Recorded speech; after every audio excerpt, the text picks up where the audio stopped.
Nama saya Muhammad Khairul Anwar Mustafa dan telah berkhidmat di SMK Seri Mahkota mengajar mata pelajaran fizik.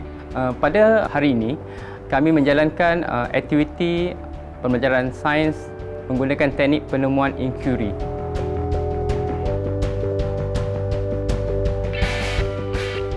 Pada pengajaran yang lepas, kita telah membincangkan berkaitan dengan pembiasan cahaya. Jadi, ingat lagi tak kamu tentang bagaimana pembiasan cahaya itu boleh berlaku? Ingat. Putri, bagaimana pembiasan cahaya itu berlaku? Pembiasan cahaya adalah cahaya yang merambat dari satu medium ke medium yang lain. Sebagai contoh, cahaya yang merambat daripada medium kaca ke medium udara. Betul Pembiasan cahaya berlaku apabila cahaya merambat daripada dua medium yang berbeza. Contohnya daripada medium kaca ke medium udara. Jadi kalau kita lihat pada hari ini, di hadapan kita ada satu gambar yang cikgu paparkan di hadapan. Apakah yang kamu dapat perhatikan? Sudut kelihatan bengkok. Jadi daripada pengetahuan kita berkaitan dengan pembiasan cahaya tadi, apakah penjelasan yang kita boleh terangkan bagi menjelaskan fenomena yang berlaku di depan? Saya cikgu. Chen. Pada pendapat saya, fenomena ini berlaku kerana cahaya terbias apabila merambat dari medium yang kurang tumpat iaitu udara ke medium yang lebih tumpat iaitu air. Berlaku pembiasan cahaya kerana cahaya merambat daripada medium yang kurang tumpat iaitu udara ke medium yang lebih tumpat iaitu air. Maka berlaku pembiasan. Ada tak lagi pelajar-pelajar yang boleh menerangkan lebih jelas? Saya ke? Farhan. Apabila cahaya merambat daripada satu medium kurang tumpat iaitu udara kepada satu medium yang lebih tumpat iaitu air, cahaya tersebut akan merambat mendekati garisan normal. Ini akan menyebabkan sudut itu kelihatan bengkok. Farhan menjelaskan lebih jelas di mana berlaku pembiasan cahaya, di mana cahaya akan terbias mendekati garisan normal apabila merambat daripada medium yang kurang tumpat kepada medium yang lebih tumpat. Pendidikan sains iaitu fizik lebih mengutamakan pendidikan atau teknik inkurie penemuan, iaitu satu teknik di mana pelajar-pelajar menguasai konsep fizik melalui kaedah inkurie penemuan, iaitu pelajar perlu menyiasat sesuatu fenomena, seterusnya mengaitkan dengan konsep fizik yang akan dipelajari. Baik, murid-murid, pada hari ini kita akan menjalankan eksperimen bagi menentukan dan membuktikan indeks biasan air bernilai 1.33 dengan menggunakan formula indeks biasan air sama dengan dalam sebenar bahagi dalam ketara. Cikgu akan mengedarkan prosedur eksperimen.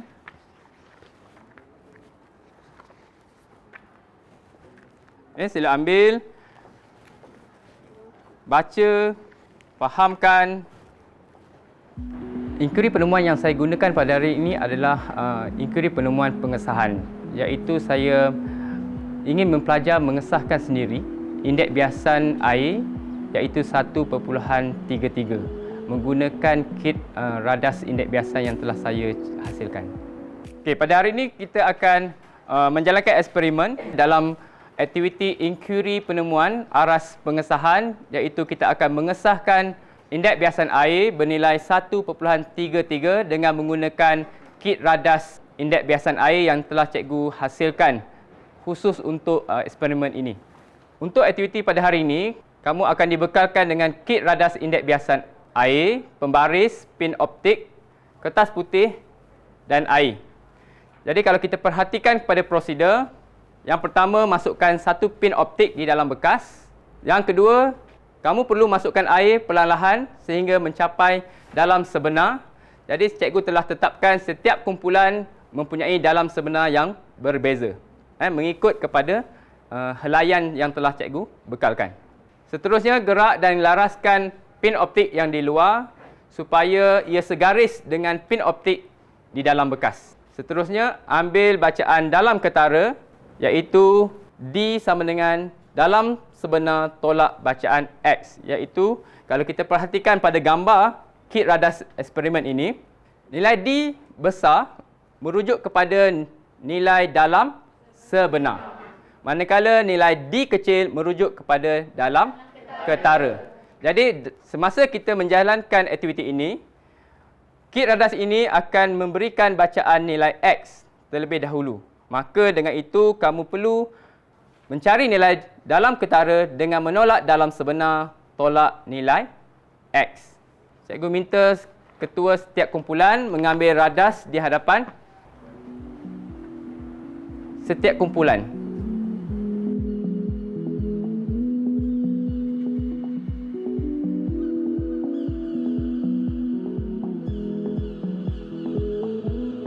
Alat ini amat mudah untuk digunakan bagi mengukur dalam ketara kerana permukaannya adalah rata dan kalau kita perhatikan di sini, pembaris telah dilekatkan di sini.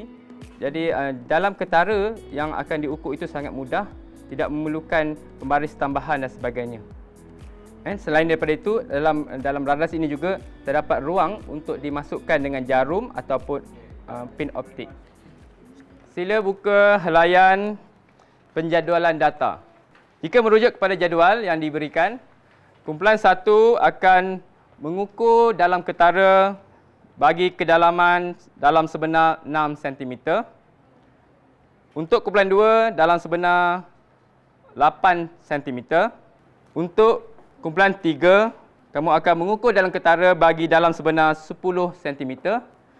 Untuk kumpulan 4, mengukur dalam ketara bagi dalam sebenar 12 cm.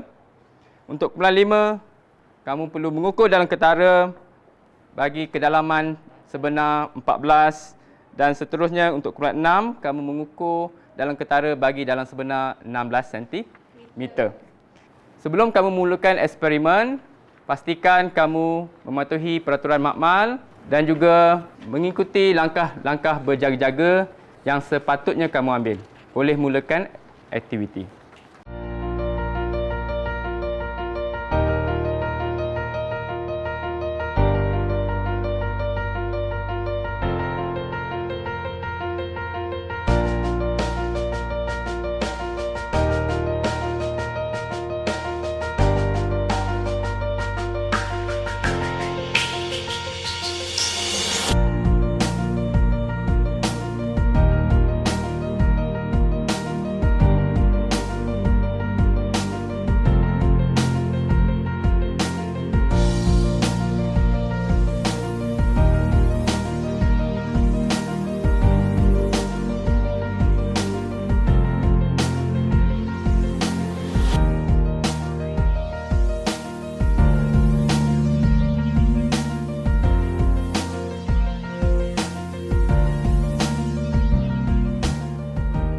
Radas yang saya hasilkan ini sebenarnya adalah hasil daripada masalah-masalah yang kami temui semasa proses PDP yang berlaku di sekolah.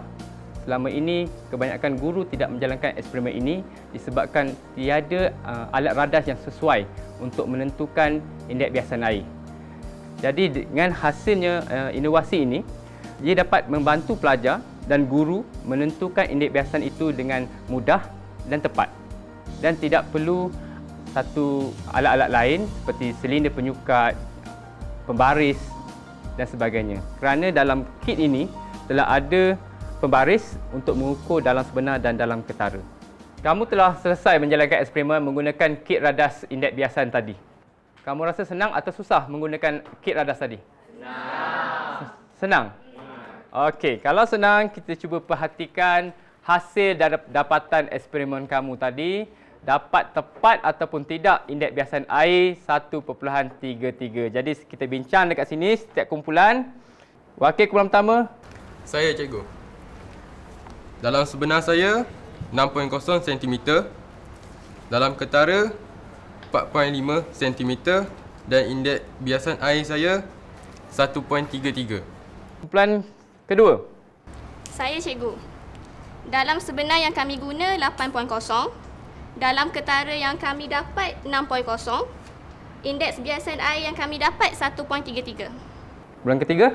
Saya cikgu. Dalam sebenar yang kami guna ialah 10.0. Dalam ketara yang kami ukur ialah 7.5. Indeks biasan yang kami kira ialah 1.33. Kumpulan keempat. Saya cikgu. Dalam sebenar yang kami guna ialah 12.0, dalam ketara yang kami ukur 9.0 dan nilai indeks biasa yang kami kira 1.33. Soalan kelima. Saya cikgu. Dalam sebenar yang kami guna ialah 14.0 cm. Dalam ketara yang kami ukur ialah 10.5 cm. Dan indeks biasa air yang kami kira ialah 1.33. Kumpulan yang terakhir, kumpulan 6. Saya cikgu. Dalam sebenar kami 16.0, dalam ketara kami 12.0 dan indeks biasa kami 1.33. Setelah kita menjalankan aktiviti inkuiri penemuan sebentar tadi, semua kumpulan telah mendapat nilai indeks biasan yang sama iaitu 1.33. Maka kita boleh membuat kesimpulan daripada aktiviti kita pada hari ini dan mengesahkan bahawa indeks biasan air ialah bernilai 1.33. Maka ini terbukti benar seperti mana yang telah dinyatakan dalam buku teks. Sebagai aktiviti pengukuhan, cikgu minta kamu selesaikan masalah melibatkan dalam sebenar, dalam ketara dan indeks biasan pada helaian yang telah cikgu bekalkan.